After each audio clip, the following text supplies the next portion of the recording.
अगर आप foreign studies के लिए अप्लाई करना चाहते हैं तो यह वीडियो आपके लिए इम्पॉर्टेंट हो सकती है, तो इस वीडियो को आप लास्ट तक ज़रूर देखिएगा। हम इस वीडियो में बात करेंगे होम्स लैंग्वेज असेसमेंट टेस्ट की और वो कितना इक्विवेलेंट है आइल्स के, कौन कौन सी यूनिवर्सिटीज़ हैं जो मोस्टली इस एग्ज़ाम को कंडक्ट करती हैं और इसके जो रिज़ल्ट है, इसका जो स्कोर है उसे एक्सेप्ट करती हैं। सारी डिटेल में बात करेंगे इस वीडियो में। मेरा नाम अभिषेक भट्ट और आप मुझे देख नहीं रहे, आप मुझे सुन रहे हैं नॉलिफाइड में। एग्ज़ाम के ओवरव्यू की अगर हम बात करें तो देखिए, जो ये एग्ज़ाम है ये मोस्टली अभी करंट सिनेरियो में मैं आपको बता रहा हूँ, यूके की यूनिवर्सिटीज़ मोस्टली इसे एक्सेप्ट कर रही हैं इसके स्कोर को। Otherwise Australia, New Zealand and Canada की यूनिवर्सिटीज़ भी इसको एक्सेप्ट करती है। बट HLA जो होम्स लैंग्वेज असेसमेंट है, जो पूरा ग्रुप है होम्स लैंग्वेज एजुकेशन ग्रुप, वो यूके बेस्ड है। तो यूके की कुछ यूनिवर्सिटीज़ का उनके साथ टाई अप है, जैसे कि university of Greenwich, university of Kingston. तो ये यूनिवर्सिटीज़ इस स्कोर को एक्सेप्ट कर रही हैं क्योंकि इसके जो 4 सेगमेंट हैं, 4 स्किल्स हैं, रीडिंग, राइटिंग, स्पीकिंग, लिसनिंग, वो कुछ कुछ इक्विवेलेंट है आइल्स के।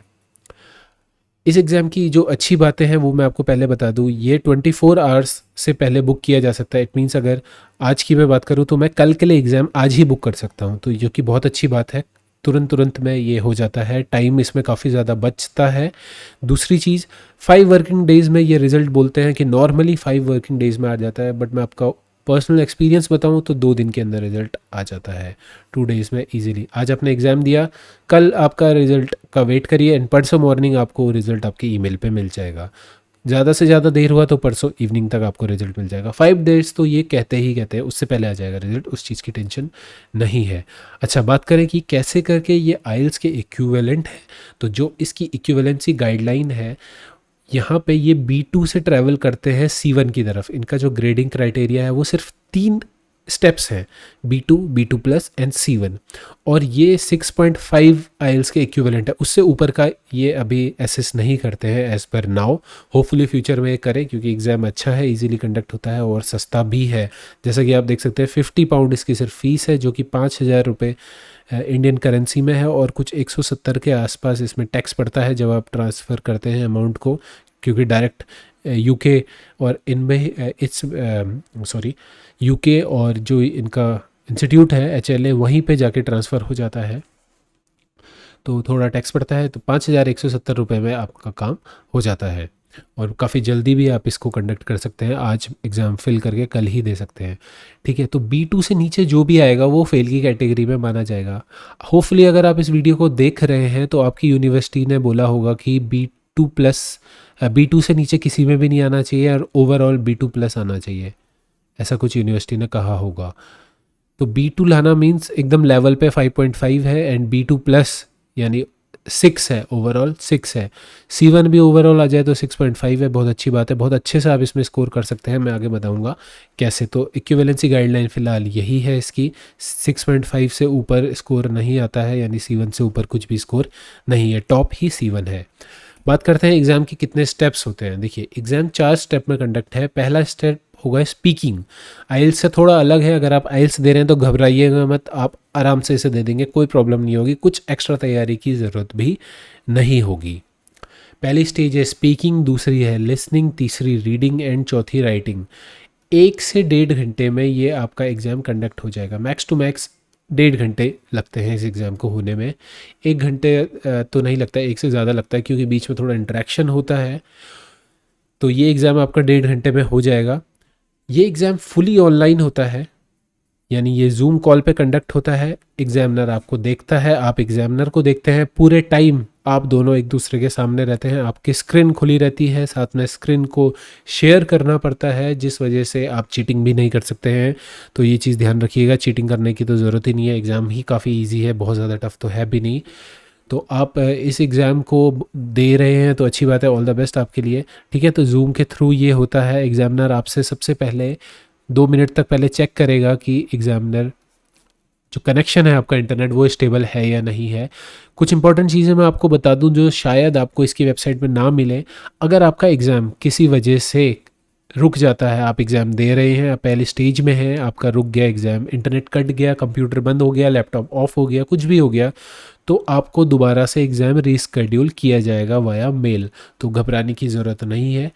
आपका एग्ज़ाम रीस्केड्यूल हो जाता है। मान लीजिए आपने स्टेज 3 तक दे दिया और स्टेज 4 में आपके आकर के आपका जो एग्ज़ाम है वो रुक जाता है, तो क्या होगा, नेक्स्ट टाइम आपको जो रीस्केड्यूल किया जाएगा अगले दिन हो सकता है होपफुली, या एक दिन छोड़ के, तो आपको सिर्फ राइटिंग ही सेक्शन देना है। ऐसा मुझे एग्जामिनर ने ही बोला है, क्योंकि मैंने ये डाउट पूछा था। मैं पर्सनली कुछ नहीं बता रहा हूँ, जो चीज़ मैंने पूछी थी वही बता रहा हूँ आपसे, वही चीज़ें शेयर कर रहा हूँ। तो एग्जामिनर ने यही बोला था कि जो पेंडिंग स्टेज होती है वो बाद में कंडक्ट हो जाती है, रीस्केड्यूल हो जाता है विदाउट फीस, एक बार हम ऐसे ही कर देते हैं।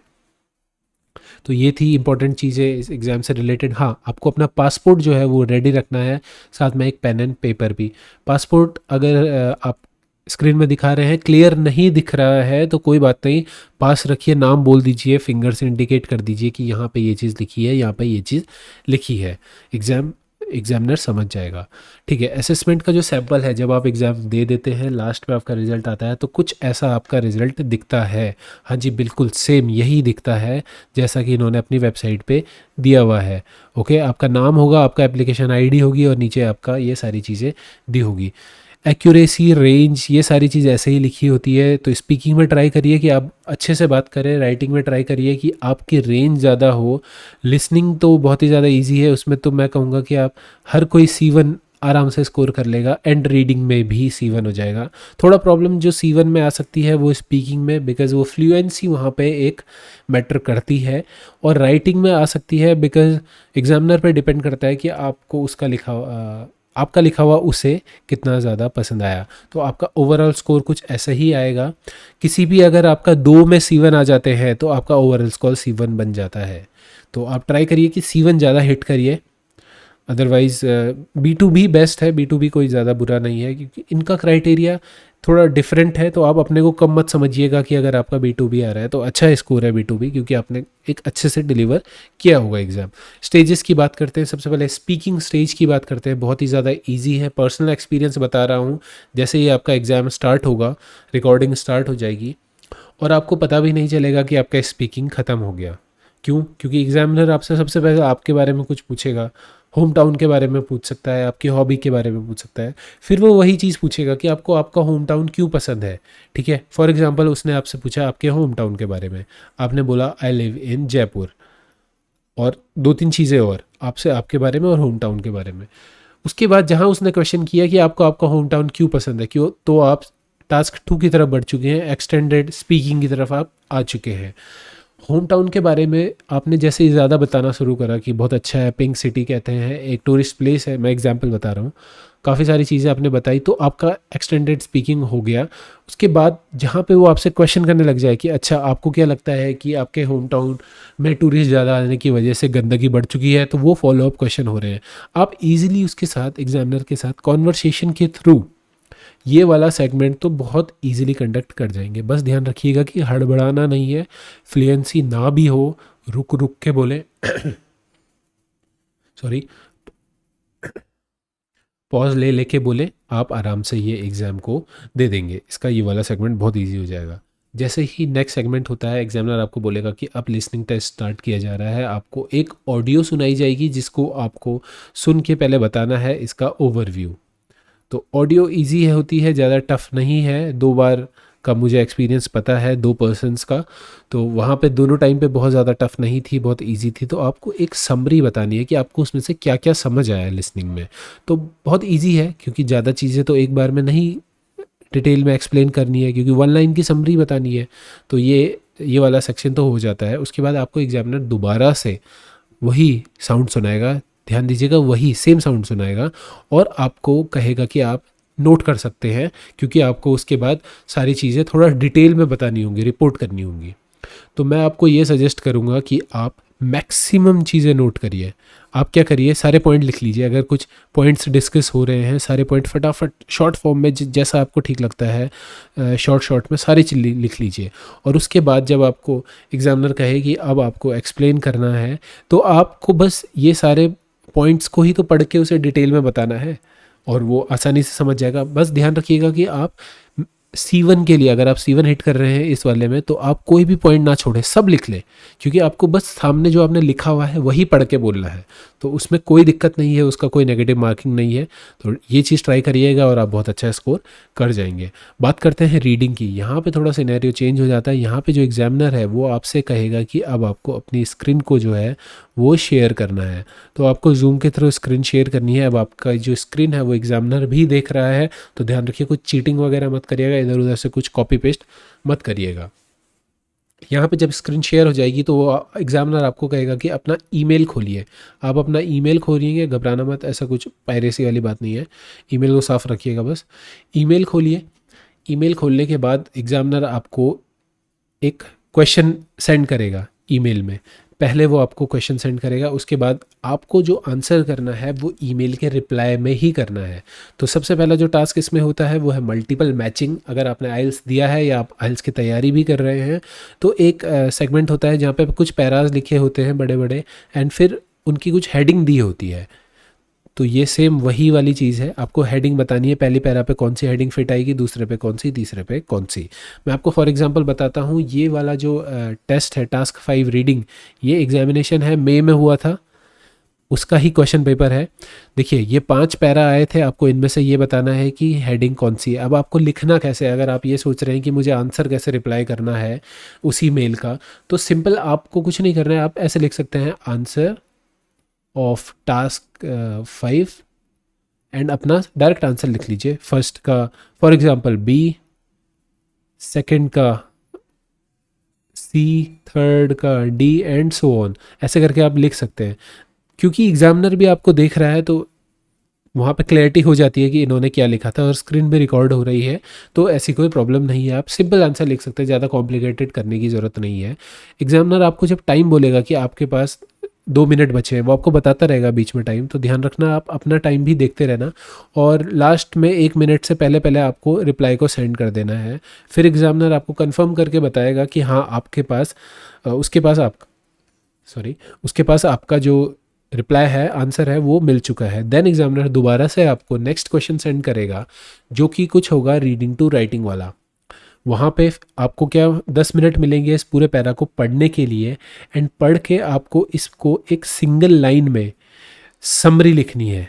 ओके, सिंगल लाइन में डिस्क्राइब करना है, एक लाइन।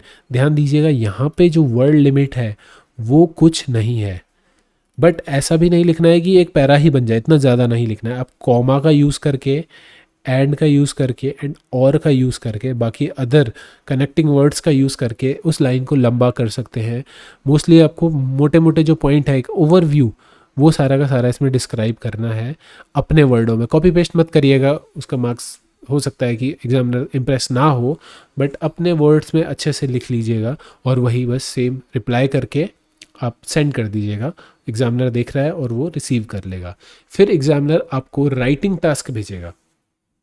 ओवरऑल आपको ये एक्सपीरियंस ना काफ़ी अच्छा लगेगा, मैं आपको पर्सनल एक्सपीरियंस बता रहा हूँ, आपको लगेगा कि काफ़ी इंटरेक्टिव चल रहा है, फटाफट टाइम नहीं गुजरेगा आपके साथ। एग्जामिनर जो है वो बीच बीच में बात भी करता रहेगा, अगर जिस समय आप उससे कुछ क्वेश्चन पूछ रहे होंगे बीच में, तो वो आपको रिप्लाई ज़रूर करेगा, ऐसी कोई प्रॉब्लम नहीं है। हर टाइम वो आपको देख रहा होगा, अगर उसकी स्क्रीन ऑफ भी है तो भी वो आपको देख रहा होगा, आप क्वेश्चन वहाँ पे पूछ सकते हैं अगर कुछ प्रॉब्लम हो तो। टास्क 7 में आपके पास एक ऐसे आएगा, आपको ऐसे का रिप्लाई उसी ईमेल में करना है। यहाँ पे मैं आपको थोड़ी एक हिंट देना चाहूँगा कि ऐसे जो है वो मिनिमम 300 वर्ड का होता है, यहाँ पे लिखना है, तो आप इसको 350 वर्ड तक लिखिए, 350 से 370 वर्ड तक आप इसको लिखिए। 300 से तो कम तो बिल्कुल भी नहीं लिखना चाहिए, बट 350 से 370 एक आइडियल है, आप लिख सकते हैं इतना आराम से, टॉपिक ज़्यादा टफ नहीं आएगा। दूसरी चीज़ यहाँ पे एक इम्पॉर्टेंट ये है कि जब आप ऐसे लिख रहे हो तो मोस्टली हम लोगों को आदत क्या होती है, हम पेन एंड पेपर पे लिखते हैं। अगर आपको भी ये आदत है तो आप पहले एक बार कहीं पे वर्ड या ईमेल में कुछ चीज़ टाइप करके देख लीजिए कि आपका वर्ड काउंट कितना आ रहा है, क्योंकि जब आप लिखने लगेंगे और लास्ट में आपके पास टाइम कम बचेगा तो आप काउंट नहीं कर पाएंगे कि आपने लिखा कितना है। तो आपको ये करना चाहिए यहाँ पे कि पहले चेक कर लें कि मैं कितनी लाइन्स और कितना वर्ड्स तक मैं 350 तक टच कर रहा हूँ, ताकि आपको ईजी हो जाए एग्ज़ाम डे के दिन। फॉर एग्ज़ाम्पल ये जो क्वेश्चन है ये आया था मई 2021, अभी लास्ट मंथ में, और ये काफ़ी एक इजी टॉपिक आया था। तो यहाँ पे आप देख सकते हैं, people have become overly dependent on technology with the result that we are not as mentally challenged as we use to be. तो ये एक टॉपिक आया था, यहाँ पे आप इसको ईजिली लिख सकते हैं। इसको 350 से 370 वर्ड में लिखना कोई बड़ी बात नहीं है। अब मैं आपको यहाँ पे जो सबसे इंपॉर्टेंट चीज़ है वो हेल्प करने जा रहा हूँ, ऐसे को लिखना कैसे है। ओके, अरे ये थोड़ा तुकबंदी हो गई, ऐसे को लिखना कैसे है। अच्छा चलिए सुनिए, आपको क्या करना है, प्रेफर कीजिए कि आप 4 पैरा में लिखिए। ओके, 4 पैरा आप लिखिए। पहला पैरा जो है वो इंट्रोडक्शन का लिखिए। दूसरा जो पैरा है वो मैं आपको बताता हूँ, पहले इंट्रोडक्शन को तो सुन लीजिए। अच्छा, इंट्रोडक्शन में आपको क्या लिखना है, इस ही लाइन को अपने वर्ड में डिस्क्राइब कर दीजिए, सिंपल। साथ में आप फेवर में है या अगेंस्ट में है, इट मीन्स आप एग्री करते हैं या डिसएग्री करते हैं। एक लाइन वो, एक लाइन पहली लाइन ये, इसी को दोबारा से घुमा के अपनी लाइन में, दूसरी लाइन में आप एग्री करते हैं नहीं करते हैं, तीसरी में एक छोटा सा कंक्लूजन, पूरा कंक्लूड मत करिएगा, थोड़ा सा कंक्लूड कर दीजिएगा सपोर्ट के टाइप पे। ये हो जाएगा आपका इंट्रो। दूसरे पैरा में आपको क्या लिखना है, सेकंड पैरा में आप इसको एग्री भी करिए और आप इसको डिसएग्री भी करिए। इट मीन्स आपको दोनों पॉइंट लिखने हैं, आप एग्री वाले पॉइंट भी लिखिए, डिसएग्री वाले भी लिखिए। तीसरे पैरा में आप जो करते हैं, यानी आपका जो ओपिनियन है, अगर आप एग्री करते हैं तो सिर्फ एग्री वाले point with example. Okay, example तो इंक्लूड करने ही करने हैं मोस्टली। अगर आप इस पूरे पैरा को एग्जाम्पल का बना सके तो बहुत अच्छी बात है। चौथे पैरा में आपको सिंपल कंक्लूड कर देना है। तो ये बहुत ही इजी प्रोसेस है, अच्छा स्कोर कर लेंगे आप आराम से। रेंज ज़्यादा रखिएगा, वास्ट फैलाइएगा अपने ऐसे को, और ग्रामर मिस्टेक कम रखिएगा इसमें, आराम से आप C1 स्कोर कर जाएंगे। B2+ तो बहुत इजीली कर जाएंगे अगर आपका ऐसे अच्छा है, रेंज अच्छी है तो B2+ हो जाएगा। ग्रामर मिस्टेक कम है, ना के बराबर है, तो C1 स्कोर हो जाएगा। वहीं पे प्रॉब्लम आती है। तो ये सारी चीज़ें मैंने आपको बता दी HLA एग्ज़ाम के बारे में। और अगर आप इस एग्ज़ाम को दे रहे हैं तो होपफुली आप अच्छे से क्रैक करें, और 1 से 2 दिन के अंदर आपका रिज़ल्ट भी आ जाएगा। और ज़रूर बताइएगा कि ये वीडियो आपके लिए हेल्पफुल हुई या नहीं हुई, और आपका रिज़ल्ट जो आया हो वो भी आप शेयर कर सकते हैं अगर आप चाहें तो मेरा नाम अभिषेक भट्ट, आप मुझे सुन रहे थे नॉलिफाइड में। And all the best for your exam. Good bye, take care.